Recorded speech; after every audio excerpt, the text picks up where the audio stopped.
Chris में प्यारे भाई और बहनों, आज के मनन चिंतन के लिए हम लेंगे संत यूहन्ना का सुसमाचार अध्याय 14 पद संख्या 27 से 31 तक। आइए हम वचन पढ़े।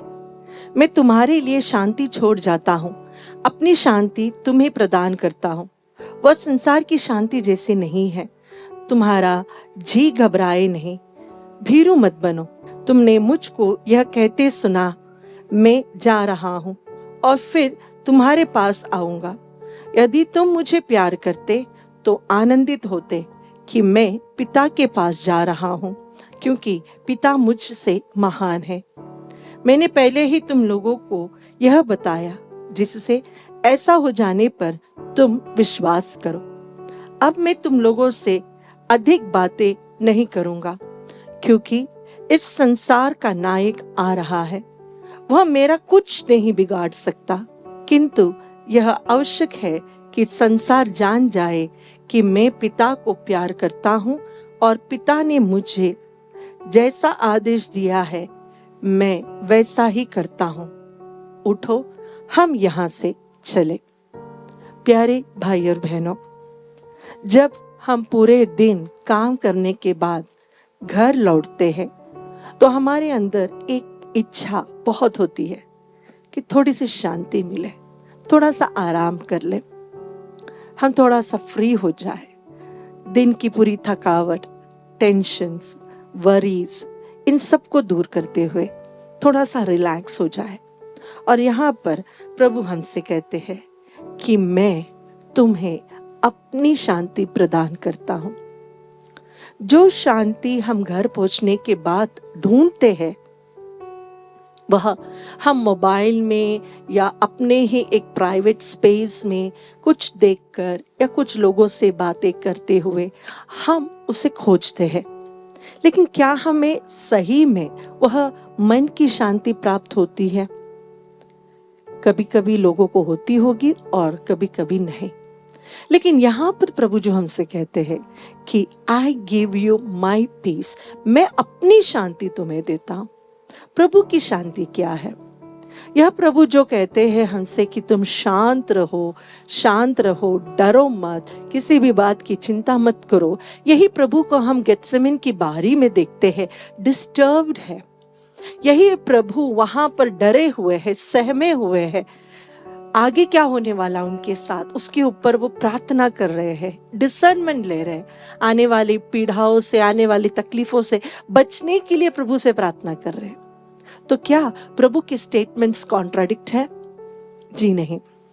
प्रभु हमेशा अपने अंदर एक शांति लेकर चलते थे, उनका हृदय पीसफुल रहता था। लेकिन जब गेत्सेमनी की बारी में उन्हें बहुत सारे पीड़ाओं के बारे में सहने की शक्ति के लिए वे प्रार्थना कर रहे थे, तो उनका मन थोड़े समय के लिए एक मानसिक रूप में वह डिस्टर्ब हो चुके थे, लेकिन उनकी आत्मा में वे बहुत स्ट्रांग थे। उन्हें पता था इस कार्य के लिए मैं आया हूं और इसी के द्वारा ही पिता मुझ में महिमान्वित होंगे, और उसके लिए वो तैयार थे। लेकिन उस छोटे से डिस्टर्बेंस पीरियड के बाद तुरंत ही संत यूहन्ना के सुसमाचार अध्याय 16 पद संख्या 31 में कहते हैं, Yet I am not alone, my Father is with me. मैं अकेला नहीं हूँ, मेरा पिता मेरे साथ है।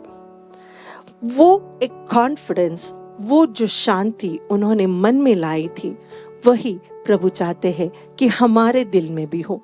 हम हमारे दैनिक जीवन में बहुत सारे प्रॉब्लम्स फेस करते हैं, बहुत सारे डिसीजंस हमें लेना पड़ता है, बहुत सारे एक्यूजेशंस, मिसअंडरस्टैंडिंग, सफरिंग्स को हमें फेस करना पड़ता है।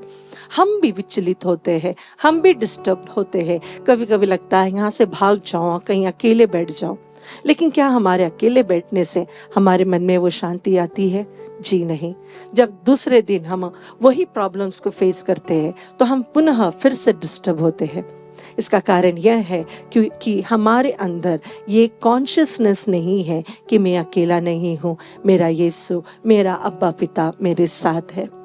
जिस बच्चे के साथ अपना पिता हो, वो बच्चा डरता नहीं, उसे कॉन्फिडेंस होता है, कुछ भी हो जाए मुझे कुछ नहीं होगा।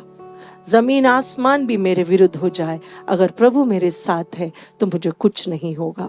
यह कॉन्फिडेंस प्रभु के अंदर था, और वही कॉन्फिडेंस, वही शांति प्रभु चाहते हैं कि हम भी हमारे जीवन में, दैनिक जीवन में अनुभव करें। हमारे दैनिक जीवन के कष्टों को, प्रॉब्लम्स को हम प्रभु को समर्पित करें।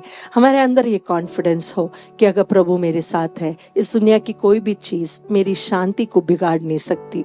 शांति एक अंदर का डिसीजन है। It is a decision of your mind.